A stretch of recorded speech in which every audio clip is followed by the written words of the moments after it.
దివ్యాంగుల కోసం కేటాయించిన బ్యాక్లాగ్ పోస్టుల కోసం ఇతర రాష్ట్రాలకు చెందిన అనర్హులు దరఖాస్తు చేసుకున్నారని, వీరిని నిలువరించేందుకు ప్రభుత్వం చర్యలు చేపట్టాలంటూ visually challenge youth association state body member Veerababu ప్రభుత్వానికి విజ్ఞప్తి చేశారు.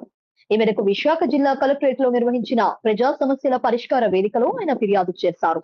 అనంతరం మీడియాతో మాట్లాడుతూ ఇతర రాష్ట్రాలకు చెందిన అనర్హులు దివ్యాంగుల కోసం ఉద్దేశించిన ఉద్యోగాలను దక్కించుకోవడానికి పోటీ పడుతున్నారని, దీనివల్ల రాష్ట్రానికి చెందిన దివ్యాంగులకు తీవ్ర నష్టం జరుగుతోందని వాపోయారు.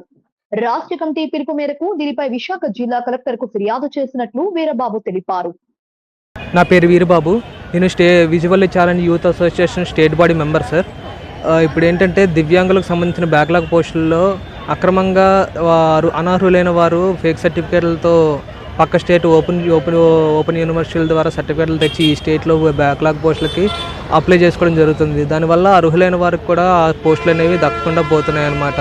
దాని గురించి మా పై కమిటీ స్టేట్ కమిటీ ఏం చెప్పిందంటే, ప్రతి జిల్లా నుంచి వెళ్ళి ప్రతి ఒక్కరూ ఆ కలెక్టరేట్ గారికి ఇలాగా రిప్రజెంటేషన్ ఇవ్వండి, ఇలా కంప్లైంట్ చేయండి అని చెప్పడం జరిగింది. దానికి సంబంధించి ఇప్పుడు మేము కలెక్టర్ గారికి కలిసి రిప్రజెంటేషన్ ఇచ్చి ఇలాగ అర్హులైన వారికి ఆ పోస్టులు అనేవి దక్కించి వారికి తగు న్యాయం చేయవలసిందిగా కోరుకోవడం జరిగింది. ఆ విషయం లెటర్ ద్వారా కలెక్టర్ గారికి సమర్పించడం జరిగింది. ఆయన కూడా స్పందించి దానికి సంబంధించి ఎవరైతే అధికారులు ఉన్నారో వాళ్ళకి ఈ దానికి జారీ చేయడం జరిగింది. ఈ విధంగా ఎవరికైతే అర్హులైనారో వారికి మళ్ళీ రీవెరిఫికేషన్ చేసి అర్హులైన వారికి చేయండి అని చెప్పి ఆయన ఆదేశించడం జరిగింది సార్.